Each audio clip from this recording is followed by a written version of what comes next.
Gumawa nga pala ako mga ka-dreamers ng DIY na mini shilin. At akin nga pala itong ginamit para makapagluto ng kanin. Umagang-umaga nga ay pumunta ako sa 7-Eleven para bumili nga ng 2 pirasong inkan. Sapagkat ito nga yung pangunahing kagamitan para makagawa ng DIY na mini shilin. Nang makabili na nga ako ay binuksan ko na nga pala ito. At ang laman ay aking inilipat sa 2 baso. Sapagkat itong lata lamang naman ang aking kailangan para makagawa nga ng DIY na kalan. Kaya kung hindi nyo pa nga alam mga ka-dreamers, ito ay panuorin ninyo. Sa paggawa nga pala ay kailangan lamang hatiin itong lata. Bali ang ideya nga pala na ito ay napanood ko lamang din sa TikTok. Namangha nga ako sapagkat gamit nga ito ay nakapagluluto siya ng kanin, ulam, tapos nakapagpainit ng tubig. Binutas ko nga lamang pala yung bahaging puwitan at aking pinantay itong labi gamit nga pala ang gunting. Kasunod naman ay aking binutasan gamit nga pala ang pako. Dahil diyan nga lalabas yung apoy mamaya tulad ng shilin. At para nga masigurado na yung gas ay hindi pupunta roon sa butas ay kailangan ng ganyan. Bali pinalibutan ko nga pala muna ng tape itong lata para kapag ipinasok ko nga yung isang lata ay hindi mag-crack. Pero mamaya aalisin din iyan para hindi kapitan ng apoy. Yung ginawa ko nga pala kanina dito ko inilagay sa gitna. Tapos yung lata na may butas ay isinalpak ko na sa loob. Huwag nyo nga pala mga ka-dreamers kalilimutan na alisin itong tape. Mabilis kasi kapitan iyan ng apoy kapag hindi inalis. So mga ka-dreamers, gawa na nga pala itong ating DIY na mini shilin. Ngayon susubukan natin kung makapagluluto nga pala tayo rito ng pagkain ng ulam. Katulad kasi ng napanood ko sa TikTok, ito raw ay parang gaso lamang din. Pagkatapos ko nga pala gawin itong DIY na mini shilin ay pumunta na ako rito sa Munting Kubo. Sapagkat nais ko nga rito itong subukan. Ay saktong-sakto naman sapagkat iyon tangke nga ay naubusan na ng gas. Hindi ko naman pinoproblema sapagkat mayroon na nga ako ritong ginawang mini kalan. Ito nga ang kagandahan dito sapagkat during state of emergency ay may magagamit. Kaya naman hinugasan ko na nga pala itong isang litsin ng bigas. Dito ko na nga lamang pala sa labas ng kubo susubukan. Medyo hindi kasi ako sigurado kung successful ba ang pagkakagawa ko na rin. At para nga safe ay dito na lamang sa labas. Bali kumuha nga lamang pala ako riyan ng 3 pirasong maliliit na bato. Sa gitnang bahagi nga ay akin ang inilagay itong ginawa kong mini shilin. Misil alcohol nga pala ang gagamitin kong gas. Pwede rin nga palang gamitin rito yung denature. Bali pinuno ko na nga pala ito ng gas tapos sinindihan. Batay kasi sa aking napanood, ang isang puno nga riyan ay kaya nang makaluto ng kanin. Abay tignan nyo naman mga ka-dreamers, napakalakas ng apoy. Akin nga lamang palang hinarangan ng tabla ang gilid sapagkat napakalakas din ang hangin dito. Kaya naman mapapansin ninyo ang mga palapa ng nyog ay nagsasayawan. May 2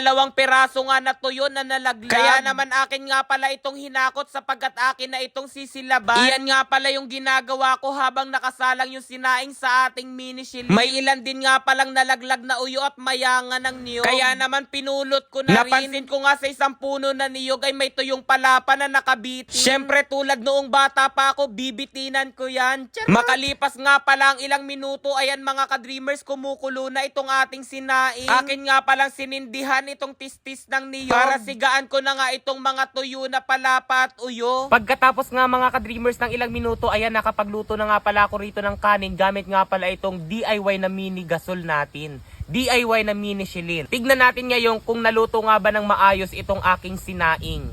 So ayan, bubuksan ko ng mga ka-dreamers. Oh, di ba? Luto na. Kung titignan nga pala natin itong niluto ko nga na kanin ay parang nagsaing din talaga ako sa kalan. Oh, di ba? Instant rice na agad tayo gamit lamang talaga yung ating mini shilin.